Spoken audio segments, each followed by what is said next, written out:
আজে সন্ধে 7:30, সন্ধে ঠিক নয়, রাত হতে যাচ্ছে।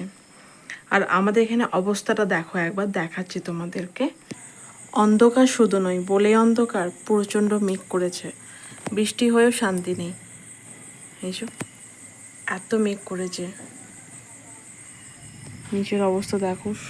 কারেন্ট চলে গেছে, অলরেডি কারেন্টটা চলে গেছে, বৃষ্টি এখনো পর্যন্ত নামেনি, কিন্তু কারেন্টটাকে নিয়ে নিয়েছে, চলে গেছে একদম কারেন্টটা। এখন আর আসবে না, আজ কেন কালও আসবে না, এরকম অবস্থা হয় এখানে। তো দেখো কেমন বিদ্যুৎ চমকাচ্ছে, আর গোটা ঘর তো সব অন্ধকার, আমাদের টর্চ জ্বেলে থাকতে হচ্ছে।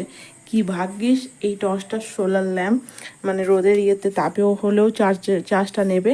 তো যাই হোক, আমি কারেন্ট ছিল তো কারেন্টে দিয়েছি, কিন্তু সব থেকে বড়ো কথা, ঘর দোর সব অন্ধকার, সব অন্ধকার, একদম অবস্থা খারাপ। টর্চের আলো আর টিউবলাইটের আলোর অনেক তড়িতফাত। তো দেখো এখানে কি অবস্থা আমাদের এখানটায়।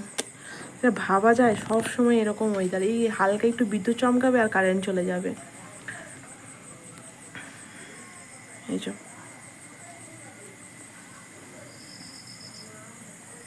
এই অবস্থা আমাদের এখানে, এই হয় প্রতিটা বার, এই হয়।